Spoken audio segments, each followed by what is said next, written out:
Hi guys, నేను మీ పెరుగు packet. కొంతకాలం క్రితం మనం విశాఖ ఉత్సవ్ గురించి అప్లోడ్ చేసిన వీడియో మన ఫాలోవర్ గౌతమ్ గారు చూసి, సార్ ఈ వీడియోకి మా ఫ్యామిలీకి చాలా మెమరీస్ కనెక్ట్ ఉన్నాయని చెప్పడంతో నాకు కూడా చాలా ఇంట్రెస్టింగ్గా అనిపించి ఆయనతోటి ముచ్చటించడం. అయితే ఆ వీడియో షూట్ చేసిన ప్రసంగి శ్రీనివాస్ గారితో ఈరోజు నేను ఆయన ఇంట్లో కూర్చుని అసలు ఈ విశాఖ ఉత్సవ్ చరిత్ర ఏంటి, దాని వెనుక దాగున్న కథలేంటి, అసలు ప్రసంగి శ్రీనివాస్ గారికి విశాఖ ఉత్సవ్కి ఉన్న అవినాభావ సంబంధం ఏంటి, ముందు ఎలా జరిగేది, ఇప్పుడు ఎందుకు జరగట్లేదు, భవిష్యత్తులో ఎప్పుడు జరగబోతుంది, ఇలాంటి విషయాలన్నీ ఆయనతో చర్చించి మన ప్రేక్షకుల ముందుకు తీసుకురావాలనే ప్రయత్నంలో ఆయన ఎడిట్ పెట్టుకున్న ఒక వీడియో కూడా నేను ఈ షో ద్వారా మీకు షేర్ చేస్తాను. నాది ఇక్కడే అది జన్మదిన కేజీహెచ్ పుట్టాను, వైజాగ్లోనే. నా బాల్యం అంతా నాది, అంటే మా ఫాదర్స్ అందరూ ఇక్కడి నుంచి స్టార్ట్ అనమాట. నాది saint Anthony high school, college Krishna college, PG journalism వచ్చి చేసింది నాకు ఏయూ అనమాట. అది నాకు ఒక రెండు అంటే ఏయూ థియేటర్ అవార్డ్స్ కూడా నేను 88లో చేశాను. తర్వాత నాది ఇంకొక ఇది కూడా ఉంది, నేషనల్ స్కూల్ ఆఫ్ డ్రామా, అది ఢిల్లీది కూడా. అది నేనే ఆ వర్షం కూడా కండక్ట్ చేసిన, అందులో కూడా నేను పార్టిసిపేట్ చేయడం జరిగింది. అది నా తాలూకా. మాకు ఇప్పుడు ఏదైనా సరే నేను థియేటర్ అవార్డ్స్ అనుకున్నప్పుడు అది మాకు ఒక పీజీలా కనపడింది, అంటే ఎంత ఎప్పుడైనా చేస్తే అందులో చేయాలన్నది. అది నా 94లోని త్రూ ఆంధ్రాకి వచ్చినప్పుడు వర్క్షాప్. మేము జనరల్గా ఒక 200 మెంబర్స్ అందరూ అప్లై చేస్తే అందులో నేను అనమాట, అందులో 20 మెంబర్స్నే తీసారనమాట. అందులో దానికి ఎవరైతే ఏలో కొంతమంది ఫ్యాకల్టీగా ఉన్నోళ్ళు కూడా స్టూడెంట్స్గా జాయిన్ అయ్యారు. అంత అంటే దానికంటే ఏముంది, నేను అదైనప్పుడు దాంట్లో నేను చేరిన తర్వాత నాకు ఏంటంటే నేను ఏదైనా నేను చేయగలను ఫీలింగ్ ఒకటి క్రియేట్ చేయడానికి కూడా అనమాట, ఒక కాన్ఫిడెన్స్ క్రియేట్ చేసుకున్నాను అనమాట. తూర్పు రామాయణం ఉన్నదండి 92. ఎవరి ఏం అసిస్టెంట్ చేయలేదు, మేము ఎందుకు చేయలేమన్న దాంట్లో ఫ్రెండ్స్ అందరూ చేసుకొని అలానా అనుకుంటూ చేసుకుంటూ అలాగా చేస్తే. ఇది విశాఖోత్సవానికి సంబంధించి అంటే లూక్స్ రికార్డింగ్, లూక్స్ ఉంది కదా, సెంట్ లూక్స్ అది, వాళ్ళు ఆడియో ఆల్ చేశారు అనమాట. వీడియో నేను చేశాను అది అలాగే ఇప్పుడు విశాఖ ఉత్సవాలకు సంబంధించింది అది అనుకున్నప్పుడు అది ఆ వీడియో అంతా నేను చేసుకుని వచ్చాను అనమాట. అంటే దీంట్లో ఒక విశేషం ఏంటంటే, ఇప్పుడు మీరు ఏదైతే పాట ఆలపించారో ఆ పాట రికార్డింగ్ అవ్వలేదు ఫస్ట్. అందులోనూ రికార్డింగ్ అయితే దాన్ని బట్టి లిరిక్స్ బట్టి వేసుకుని వెళ్ళాలి షార్ట్స్ ఏమైనా. మాకు అంత టైం లేదు, ఇచ్చింది 1 వీక్ అంత ఇచ్చారు. నాకు యూనిట్ వచ్చింది మరుసటి రోజు నేను ఒక 1 వీక్ మొత్తం వైజాగ్ అంతా షూట్ చేసుకునేందుకు వెళ్ళిపోయాం. ఉదయం నుంచి నైట్ 11 గంటల వరకు కూడా చేసేవారు. రామానాయుడు ఆడియో ల్యాబ్లోనే రికార్డింగ్ చేశారు, అది హైదరాబాద్. ఆ రికార్డ్ చేస్తుంటున్నప్పుడు ఇప్పుడు మనకి ఇక్కడ ఈ షార్ట్స్ పడుతుంది, ఇక్కడ ఇది పడుతుంది అని చెప్పాను. 3 వెర్షన్స్ చేసాం అన్నమాట. ఒకటి పబ్లిక్కి, ఒకటి పొలిటికల్ లీడర్స్కి, ఇంకోటి వచ్చి మామూలుగా చూడటానికి. ఆ విధంగా ఎడిట్ చేసి అక్కడి నుంచి అది చేసుకుని వచ్చిందన్నమాట.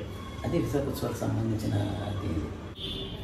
దేవి మహాపుణ్యక్షేత్రమైన వారణాసిని దర్శించింది. ఇది భక్తయోగ పదన్యాసి వారణాసి,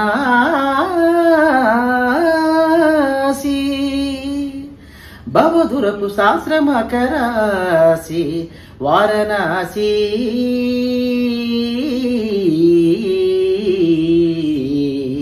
స్వర్ణగీతల సంభాసి వారణాసి,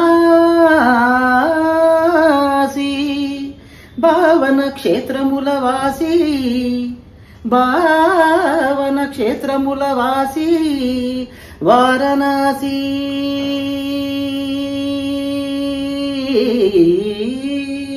ఆ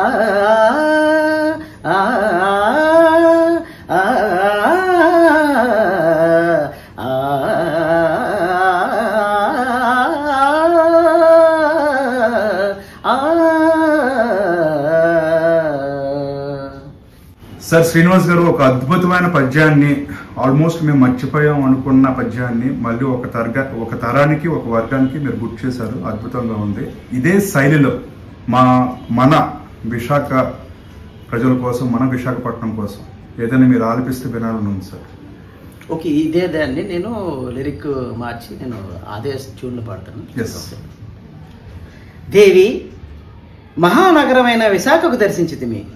ఇది ఆంధ్రలో ఉన్న అందాల నగరం విశాఖ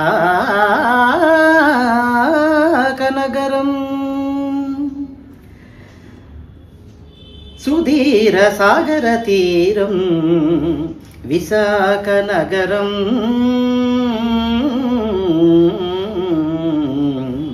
సర్వమతాల సమ్మేళం విశాఖ నగరం. ఇది అందరికీ ఎంతో యోగ్యమైన నగరం, ఎంతో అందమైన నగరం, ప్రకృతి విసృష్టించే నగరం. ఇది ఎంతో ముచ్చటైన నగరం. దర్శించండి విశాఖ నగరాన్ని. శ్రీనివాస్ గారు, అసలు ఈ విశాఖ ఉత్సవ్ వీడియో మీ ద్వారా ఎడిట్ అవ్వాలి అనే అవకాశం మీకు ఎలా వచ్చింది? ఏ సంవత్సరంలో వచ్చిందో కూడా చెప్పండి. 96, 97. ఇప్పుడు ఇప్పుడు సెంట్ లూక్స్ వాళ్ళతో మనకు టైప్ ఉండేది. వాళ్ళు ఏం చేశారంటే అప్పుడు మీకు పేజెస్ ఇవే తప్ప మీకు సెల్ ఫోన్ అది లేదు ఆ టైంకి. అప్పుడు అలాది ఫస్ట్ ఇయర్ 96 ముందు ఫస్ట్ విశాఖ వచ్చినప్పుడు నేను మా ఫ్యామిలీతోని వీళ్ళు మా అబ్బాయి పిల్లలు అందరితో వెళ్తున్నప్పుడు చేస్తే ఇలాంటి దగ్గర ఒక ప్రోగ్రామ్ చేయాలన్న ఫీలింగ్ నాకు కలిగి, అంటే అదొక ఆ రోజు అనుకున్న మాట. అది నెక్స్ట్ ఇయరే అలాగా ట్రాన్స్ఫర్ నాకు వస్తుందని నేను అనుకోలేదు, ఊహించలేదు. అది మన లూక్స్ వాళ్ళ రూపంలో నాకంటే నేను వాళ్ళ ప్రాజెక్టులు ఏమైనా సరే నేనే చేస్తుంటాను. సో ఆ విధంగా నాకు ఆ 2 days నన్ను వెతకడానికి సరిపోయింది. థర్డ్ డే వచ్చి నువ్వు పేజ్ లేదు, ఏమీ లేదు, కమ్యూనికేషన్ ఇబ్బంది అయిపోతుంది, నువ్వు ఏంటంటే అసలు ఏం చేయాలంటే నిన్ను నమ్ముకొని నాకు సరౌండింగ్ వీడియోస్ నుంచి చెన్నై నుంచి అలా యూనిట్ వచ్చేస్తుంది అంటే సరే ఏం చేయాలండి. మార్నింగ్ నుంచి నేను అప్పుడు కొద్దిగా బిజీగా ఉన్నాను వర్క్స్ అటెండ్. సో అది అక్కడ అలా పక్కన పెట్టి సరే 1 week అంటే మార్నింగ్ 6 o'clockకి మేము స్టార్ట్ అయ్యి నాకు ఒక యూనిట్ అది ఒక కారు అది ఇచ్చారు. లిరిక్ కానీ ఏమీ లేదు. సో స్టార్ట్ అయిపోయి నేను నాకున్న అవగాహన అప్పుడు నేను ఇప్పుడు సీరియల్స్ చేసి తూర్పు రామాయణం, శరణ్య ఇవన్నీ చేసుకుని వచ్చేది. ఆ ఎక్స్పీరియన్స్ అయితే సుమారు ఒక 5-6 సీరియల్స్ చేశాను వైజాగ్లో దూరదర్శన్ సహా. అప్పుడు అంటే నేను ఆ తనలో చేసుకుని వచ్చేసి ప్రతిదీ నాకు ఇప్పుడు అందులో కొన్ని షార్ట్స్ అని మీకు మణిరత్నం గారిని నేను ఇన్స్పైర్ అయ్యి చేసిన షార్ట్స్ అని మీకు ఆ 3 ఇప్పుడు అక్కడ ఉంటే మీకు అక్కడ అయితే గంగవరంలోని 3 కొండలు ఉన్న ఆ షార్ట్స్ కానీ దానికి ఒక చిన్న స్టోరీ ఉంది చెప్పాలి. మా సరౌండ్ అతను కెమెరామెన్ మాకు ఒక ప్రొడక్షన్ ఉన్న ఒక అతను వచ్చేవాడు. అతను ఏం చేశాడంటే ఎవరెక్కితే అంత దూరం ఎక్కలేమని చెప్పేసి నాకేంటంటే మరో చరిత్ర ఆ సినిమా చూసిన తర్వాత మనం ఎలాగైనా క్యాప్చర్ చేయాలి, అది నేను తీసాను అనిపించుకోవాలని ఫీల్ నాకు ఉంటుంది అన్నమాట. సో వీళ్ళకి ఏంటంటే వద్దు మేము అంత దూరం ఎక్కలేమని చెప్పేసాను సార్, నువ్వు రాకపోతే నేను తీసుకుంటే కెమెరా భజన వేసుకొని ఆ కెమెరామెన్ ఒకటి తీసుకొని మిగతా ప్రొడక్షన్ అందరూ కింద పెట్టిస్తాను. కొండ ఎక్కాను. కొండ ఎక్కకపోతే అక్కడ దాహం వేసి అక్కడే పోతాం అనిపించింది అనమాట. వాటర్ అక్కడ ఏం ఫెసిలిటీ ఏమి ఉండదు. కానీ ఎప్పుడైతే ఆ 3 కొండలు అది మణిరత్నం వాళ్ళకి నేను తీయాలన్న ఆ షార్ట్స్ కంపోజ్ చేసి పెట్టాను, ఒక రకమైన హ్యాపీ ఫీల్. సో వీళ్ళేం చేశారంటే మేనేజ్మెంట్కి కంప్లీట్ చేస్తున్నారు, వింటలేదు, వద్దన్నా వెళ్ళి చేస్తారు, టైం వేస్ట్ అవుతుంది, వేరే దానికి వెళ్ళొచ్చు కదా అన్న ఫీలింగ్ అనుకున్నా. మా వాళ్ళు కూడా నాకు ఎంత సపోర్ట్ అంటే లేదు ఏమనుకుంటే అదే చేస్తారు తప్ప ఇంకేం అనుకునేదే ఉండదు, మా మాటే అంత పట్టించుకునేది ఉండదు, ఇంక నువ్వు అంటే నువ్వు కాముకుంటూ కానీ ప్రోడక్ట్ అయితే బాగా వస్తుంది అన్న ఫీలింగ్లో ఉన్నాను. ఆ రాత్రి 11 గంటలకి నేను తీసుకొచ్చి ఆ క్యాసెట్స్ ఎప్పుడైతే హ్యాండ్ వర్క్ చేసిన స్టూడియోలోని వీళ్ళ రషెస్ అని చూసి ఇది చూసారా వద్దనుకున్నా చేసే కదా ఈ షార్ట్స్ ఎవరు చేస్తారు ఎవరు చేయలేరు. మీరు ప్రతిదీ అందులో గమనిస్తే మీకు సెకండ్స్ కానీ 50 seconds కానీ అంటే ఆ 1 by 1 షార్ట్స్ ఉన్నాయి కూడా అవన్నీ ఏంటంటే దాన్ని దృష్టిలో పెట్టుకొని గీతాంజలిది వీటిని దృష్టిలో పెట్టుకొని చేసిన షార్ట్స్ అవన్నీ అనమాట. అప్పుడు అవన్నీ చేసిన అందుకొచ్చి మీకు అదంతా చాలా క్లారిటీగా చేసుకుంటూ వచ్చింది అనమాట. సో ఈ విధంగా నాకు ఆ విధంగా ఆపర్చునిటీ వచ్చింది. ఫస్ట్ ఇయర్ నేను మా ఫ్యామిలీతో వెళ్ళి చూసి చేస్తే ఇలాంటి ప్రోగ్రామ్ ఏ కళాకారుడు కోరుకునేది అదే కదా, అంతమంది జనంలో నుండి చేయాలన్నది. అది నాకు ఆ రూపంలో వాళ్ళ రూపంలో నా వరకు వచ్చి నేను అది వీడియో చేయడం అలా ఆడియో చేయడం ఆ విధంగా వచ్చింది. ఇది విశాఖ ఉత్సవం అన్నది ఈ విధంగా.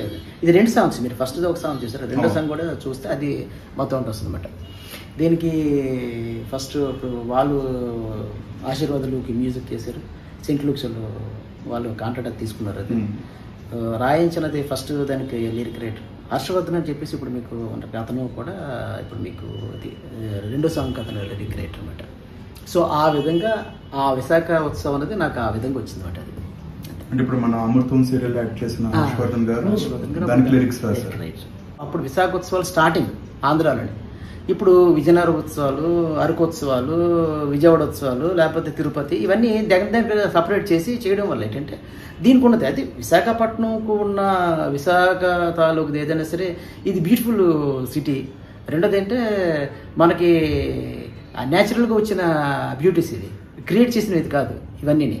సో ఆ విధంగా ఇప్పుడు మనకి ఇక్కడ ఈ టూరిజం ఎక్కువ ఉంటుంది. వెస్ట్ బెంగాల్, ఒరిస్సా, మహారాష్ట్ర నుంచి ఎక్కువ వస్తుంది మీకు ఆ బీచ్ దగ్గర అంతా.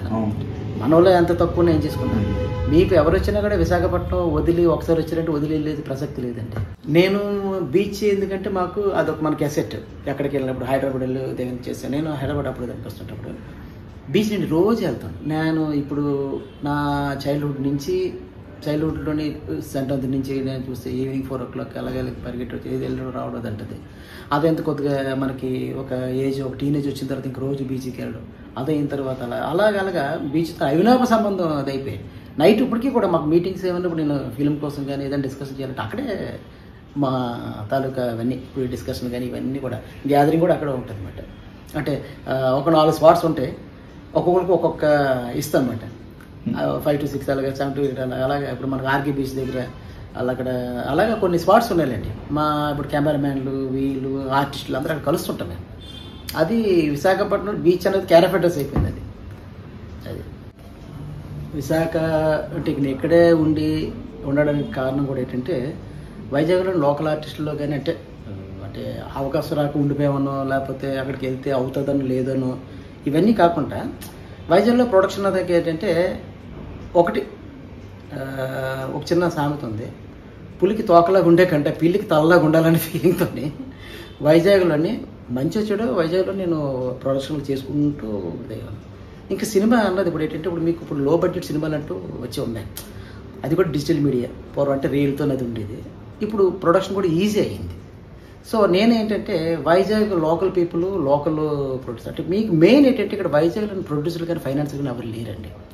సో ఉన్నోళ్ళు ఎవరైనా ఉంటే ఇప్పుడు ఎవరో పెద్ద డైరెక్టర్లు రాజమౌళిలోనే లేకపోతే పూరి జగన్ లేకపోతే ఇంకెవరు వేరే ఇప్పుడు కృషిలు ఎవరో చాలామంది ఉన్నారు కాబట్టి వాళ్ళకి ఎవరు పేరున్న వాళ్ళకి తప్ప ఇప్పుడు నేను వెళ్ళి కథ చెప్తే వాళ్ళు ఎవరు వింటారను వినకపోవచ్చు. అంటే వినరని మనం నెగిటివ్గా అనుకున్నా కూడా అది కూడా మనదే మిస్టేక్ అవుతుంది.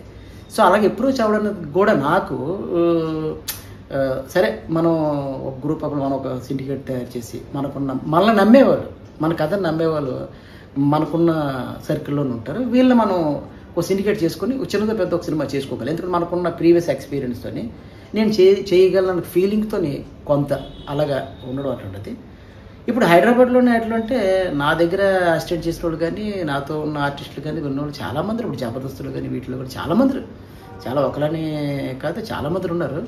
సో మనకు ఎవరు లేరు అనుకున్నట్టు ఉండదు. కానీ ఇప్పుడు నేను మళ్ళీ రీబ్యాక్ రిటర్న్ వచ్చి నేను ఏదైనా ప్రొడక్షన్ స్టార్ట్ చేసినప్పుడు నాకంటూ ఏదనుకున్నప్పుడు అప్పుడు తప్పనిసరిగా నేను వాళ్ళు కలవాల్సి వస్తుంది, కలుస్తాను అనమాట. ఇప్పుడు మనం ఏం చేస్తానంటే ఇప్పుడు ఒక ఏదైనా ఒక చిన్న దానికోసం అనుకుంటూ ఇప్పుడు ప్రజెంట్ ఉన్న దానికోసం చేయగల ఉదయం ఉంది కొద్దిగా ఫ్రీ కొన్ని అన్ని ఇప్పుడు ఫ్యామిలీ పరంగా అన్ని సెటరేట్ చేసిన తర్వాత నేను చేద్దాం అన్న ఫీలింగ్. ఆ విధంగా ఇది దాటి వెళ్ళకపోవడానికి కానీ లేకపోతే జరగదని పక్కన పెడతాం. బట్ నేను చేయగలను నమ్మకం నాకైతే నేను చేస్తాను. అది శ్రీనివాస్ గారికి జగదంబ థియేటర్కి ఉన్న కనెక్షన్ ఏంటి? మంచిది. ఇప్పుడు మీకు నేను ఒక విషయం చెప్పాలి ఏంటంటే నేను జగదంబ జంక్షన్ దగ్గర ఉన్న ఆ ఏరియా ఆపోజిట్లో మేము ఉండేవాళ్ళని 45 years నేను అక్కడ పుట్టడం ఇదన్నమాట. సో నాకు ఈ ఫిల్మ్ మీద ఉన్న ఇంట్రెస్ట్ కానీ దీని మీద ఏంటంటే అప్పుడు నాకు జగదంబ థియేటర్ గురువుతో సమానం. నేను ఎవరి దగ్గర అసిస్టెంట్ చేయలేదు. నేను నేర్చుకునేది ఇప్పుడు మీకు ఏటేటి మాట్లాడి చెప్తున్నాను ఈ షార్ట్స్ అనేవన్నీ నేను ఆ థియేటర్లో నుండి అంటే 3 రోజులకు ఒక్కసారి ఒక ఇంగ్లీష్ సినిమా మారిపోతుండేది జగదంబ థియేటర్లో.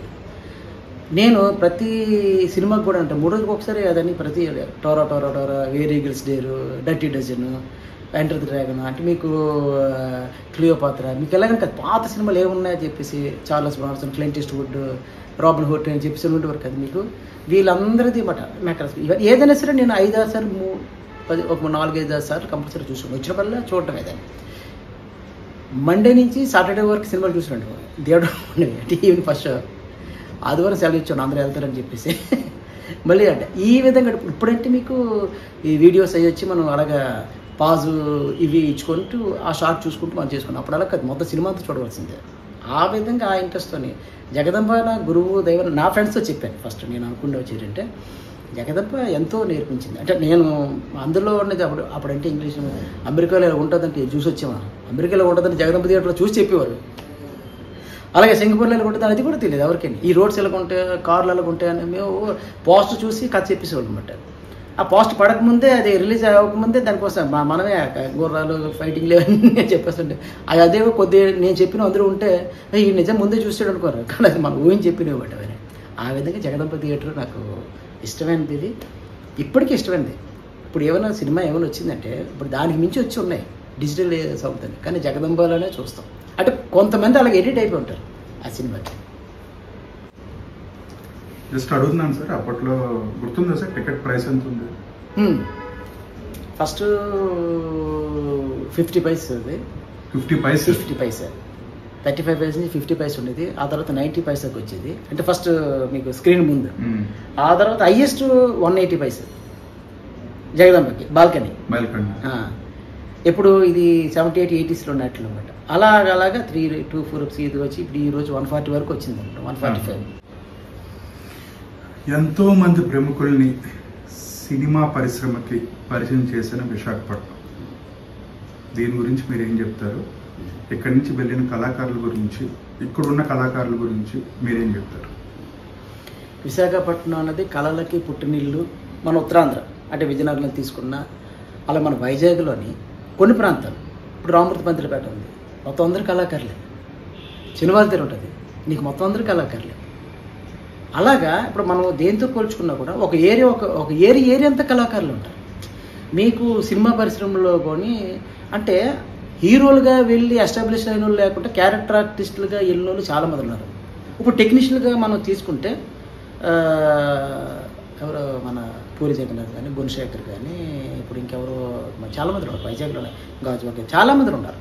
ఇప్పుడు హర్షవర్ధన్ ఇప్పుడు అనుకున్నాం కదా, వాళ్ళు చాలామంది, అంటే ఒకటని కాదు, ఇంకా పిట్ట రాజేష్ ఎవరో సంబంధం ఒకటని కాదు చాలామంది ఉన్నారు ఇప్పుడు మన వైజాగ్ నుంచి వెళ్ళే కళాకారు. కానీ ఇప్పుడు ఏంటంటే సో ఇప్పుడు హీరోగా కొంతమంది అలాగొచ్చి 2-3 సినిమాలతో ఉన్నారు తప్ప ఫుల్ ఫ్లెడ్జ్డ్గా ఉన్నదానికోసం కాబట్టి. కానీ కళాకారుల్లోనూ కానీ టెక్నీషియన్లో కానీ మీకు హైదరాబాద్లో ఒక 5 మాట్లాడుకుంటూ అందరూ ఇద్దరు విశాఖపట్నంలో ఉంటారు, వైజాగ్ కంపల్సరీగా ఉంటారు అనమాట సినిమా ఫీల్డ్లో. సో టెక్నీషియన్గా అయితే మటుకు బాగా ఎస్టాబ్లిష్ అయి ఉన్నారు. ప్రస్తుతం కాలమాన పరిస్థితులను బట్టి విశాఖపట్నంలో కళాకారులను పోషించాలంటే ఒక మంచి ప్రొడక్షన్ హౌస్ యొక్క అవసరం ఎంత ఉంది, దానివల్ల వస్తే ఉపయోగాలు ఏంటి?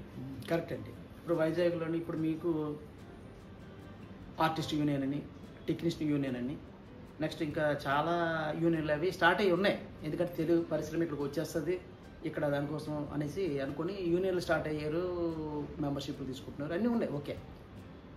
సో తెలంగాణలోని స్థిరపడిపోయిన వాళ్ళందరూ ఆంధ్రాకి రావడానికి ఇష్టపడరు. ఎందుకంటే అక్కడ ఎస్టాబ్లిష్మెంట్, వాళ్ళ పిల్లల చదువులు, ఉద్యోగాలు అక్కడ ఉన్నాయి. రెండోది అంటే అక్కడ అంతా బాగుంది, ఇక్కడ ఇన్ఫ్రాస్ట్రక్చరే లేదు. సో ఇక్కడ రమ్మన్న దానికి ఇంకా టైం పడవచ్చు. చంద్రబాబు నాయుడు గారు, పవన్ కళ్యాణ్ కృషి చేసినా ఒక 10 years పడుతుంది. సో వాళ్ళందరూ అంతా ఇక్కడ ఏంటి అంటే వైజాగ్లోని మీకు ఇవన్నీ అంటే ముందు ప్రొడక్షన్ హౌస్లు రావాలి. ఎవరైతే ప్రొడ్యూసర్లు ఎవరైతే ఉన్నారో వాళ్ళ ఆటోలో వచ్చి సినిమాలు చేస్తే ఇప్పుడు ఇక్కడ ఉన్న కళాకారులకు కానీ టెక్నీషియన్లకు కానీ ఉపాధి దొరుకుతూ వాళ్ళ తాలూకు పనితనం వీళ్ళు చేయగలరా లేదా, వీళ్ళు ఎంతవరకు చేయగలరు లేదు, వీళ్ళు టాలెంటెడ్ అన్నది కూడా ఉంటుంది. ఇప్పుడు మీకు పని ఇచ్చినోడే లేకపోతే ఆడ పనితనం ఏం తెలుస్తుంది? ఇప్పుడు పని ఇచ్చినోడికి ఒక ప్రొడక్షన్ హౌస్, ఒక ప్రొడ్యూసర్ ఉంటే ఒక సినిమా చేస్తే ఒక 200 కుటుంబాలు ఆర్టిస్టు టెక్నీషియన్ అందరూ వెళ్తారు. నెక్స్ట్ సినిమా ఇది చేసేది వీళ్ళు కాదు, వీళ్ళు అవును కాదంటే. ఇప్పుడు ఇదన్నీ కలిపి మీకు హైదరాబాద్లో ఉన్నాయి కదా, హైదరాబాద్లోనే మీకు ఆర్టిస్టులు అందరూ ఫిక్స్ అయిపోతారు, హైదరాబాద్లో టెక్నీషియన్ అందరూ ఫిక్స్ అయిపోతారు, హైదరాబాద్లోనే మీకు అందరు. ఇంకా ఆంధ్రాలోని ఉన్న ఆ టెక్నీషియన్లు ఏంటి, ఆర్టిస్టులు ఏంటి, అదే ఏవో చిన్న చితకాలు బోర్డులు పట్టుకోవడం వాటికి కావాల్సిన ఆర్టిస్టులే తప్ప జూనియర్ ఆర్టిస్టులు తప్ప మెయిన్ క్యారెక్టర్లు ఎవరు మీకు అక్కడే ఫిక్స్ అయిపోతుంది. సో అవే ప్రొడక్షన్ హౌస్ వైజాగ్లో కానీ ఆంధ్రాలో కానీ ఉంటే నీకు సినిమాకి సంబంధించినంత వస్తుంది కదా. ఇక్కడ చేస్తున్నారు ప్రొడక్షన్లో, ఎలా చేస్తున్నారు? శ్రీకాకుళం చేసేస్తున్నారు, వైజాగ్ విజయనగరం చేసేస్తున్నారు, కాకినాడ చేస్తున్నారు. కానీ ఇప్పుడు మీకు హైదరాబాద్లోని ఇప్పుడు మీకు ఒక ఫిల్మ్ ఇండస్ట్రీ ఉందంటే హైదరాబాద్ అంటారు, ఆదిలాబాద్, కరీంనగర్, వరంగల్ అని లేదు. అలాగే ఆంధ్రాలోని మీకు ఒక ఫిల్ము ఉన్నట్టు వైజాగ్ స్థిరపడి ఉండాలి. వైజాగ్ దూరం, వైజాగ్ ఇది అన్నట్టు కదా. అంటే మీకు బ్యూటిఫుల్ లొకేషన్ కానీ స్టూడియోస్ కానీ ఇక్కడే కదా ఉన్నాయి. దీన్ని చేయలేదు మళ్ళీ రాజకీయ దీంతో విజయవాడలో ఒకటి, రాజమండ్రిలో ఒకటి, తిరుపతిలో ఒకటి అంటే అది కాదు. మీకు అప్పుడు ఏంటంటే అది ఏకాగ్రత ఉండదు. అంటే మామూలు చేయడానికి అయిపోతుంది రండి. మీకు హైదరాబాద్ తప్పించి మిగతాది ఉందా? వరంగల్లో ఉందా? నిజామాబాద్లో ఉందా? లేదు కదా.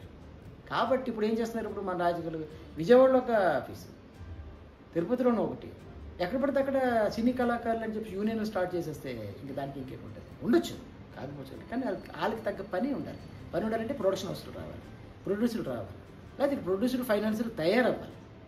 అప్పుడు కానీ మీకు టాలెంట్ కానీ ఇప్పుడు ఇవన్నీ బయట పడదు. అలా అనుకోవడమే మాది అనుకోవడం తప్ప మామూలుగా అయితే కాదు. ఇది మనం ఎక్స్పీరియన్స్తో అనుకున్న మాటలు చూస్తున్నాం కదా, అన్నీ చూసి వచ్చాను కాబట్టి చెప్పుకోవచ్చు. మరి ఇవన్నీ ఎవరికైనా సరే, ఏ కళాకారుడికైనా, ఏ సాంకేతిక నిపుణులకైనా సరే లాస్ట్ అల్టిమేట్ గోల్ సినిమా అన్నది డైరెక్టర్ అవ్వట్టు, దాన్ని డైరెక్షన్ చేయండి, లేకపోతే ఆర్టిస్ట్గా యాక్ట్ చేయండి, అది వేరే. గోల్ మట్టుకు సినిమా. ఈ సినిమా చిరకాల వాంఛ.